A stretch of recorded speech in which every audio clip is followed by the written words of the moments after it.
Have you ever trusted your parents with everything, only to discover they'd been picking your pockets while singing your birthday song?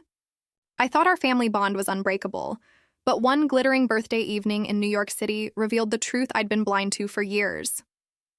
Our rooftop loft in Manhattan shimmered with the glow of string lights, the air thick with the scent of chocolate cake, fresh roses, and the crisp bite of champagne chilling in silver buckets. My 30th birthday party was supposed to be a celebration. Friends and family gathered around high-top tables, their laughter blending with the soft jazz from a live quartet and the distant hum of the city below. I adjusted my emerald cocktail dress, smiling as I circulated, grateful for the life I'd built as a financial consultant. My parents, Richard and Diane, stood by the dessert table, their faces flushed from wine, while my younger sister, Chloe, snapped selfies with her phone.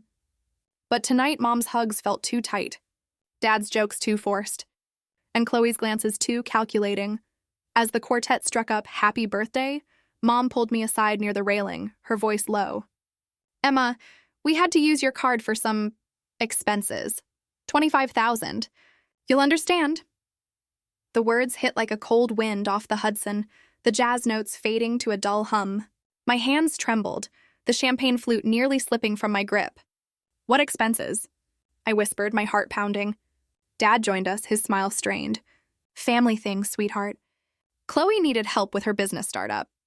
Chloe smirked from across the rooftop, her designer heels clicking as she approached. The cake's chocolatey sweetness turned bitter in my throat as I realized they'd stolen from me on my birthday for her. Guests sang obliviously, but the string lights now cast harsh shadows, illuminating the betrayal I'd ignored for too long. I didn't make a scene. I forced a smile through the song, blowing out candles while my mind raced, the smoke from the cake curling like the anger building inside me. Why would they take from me? I'd supported the family, even co-signed loans for Chloe's dreams. Something was wrong. Later that night, after the guests left and the city lights twinkled below, I accessed my bank app on my phone, my fingers shaking. The $25,000 withdrawal stared back at me, time-stamped 2 days ago, labeled family emergency. But digging deeper into shared accounts Dad still managed, I found more $80,000 in suspicious transfers to Chloe's accounts, forged receipts for business expenses, even emails to a shady investor named Victor about liquidating family assets. One transaction hit like a skyscraper falling. The down payment on my first apartment, redirected to Chloe's luxury handbag collection. My vision blurred, the scent of leftover cake now nauseating. They weren't just borrowing, they were bleeding me dry, propping up Chloe while tearing down everything I'd earned. For months, I played along, sending birthday texts, attending family dinners, all while plotting my revenge. My birthday revelation had been the spark, but the fire burned slow. The next big event was Chloe's entrepreneur showcase at a Manhattan gallery, a high-profile networking party with investors and our extended family. I'd make sure it was unforgettable. I dug deeper, finding bank statements showing Chloe's purchases, spa weekends, designer clothes, all funded by our family's dwindling savings. I traced the money to Victor, contacting him anonymously. "Chloe wants you at her showcase for a major announcement. 8 p.m. gallery." He replied eagerly, clueless about the trap. My heart pounded, but I felt a strange calm, like the quiet before a New York thunderstorm. The showcase was a spectacle. Modern art installations, crystal glasses, the air filled with the scent of expensive perfume and aged whiskey. Chloe was radiant, working the room in a sleek black dress, schmoozing investors while Mom and Dad beamed with pride. Victor arrived, his suit sharp, his eyes scanning for Chloe. I waited until Chloe took the small stage, her voice confident as she pitched her visionary startup, the gallery's projector glowing behind her. Then I signaled the AV tech, a friend I'd clued in, and the screen flickered to life. Instead of her business plan, it showed the bank transfers, the forged receipts, and Chloe's emails to Victor, blown up for all to see. The room fell silent, the clink of glasses stopping dead.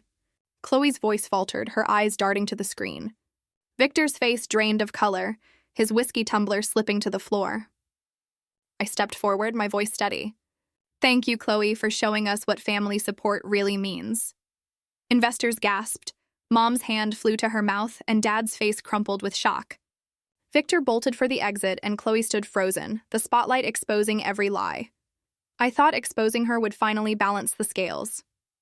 As the crowd dispersed, Chloe grabbed my arm, her voice desperate. Emma, you don't understand. I pulled away, my voice cold. I understand you stole from us all. I left her there, the Manhattan skyline glittering coldly as I stepped into the night. But the victory felt hollow.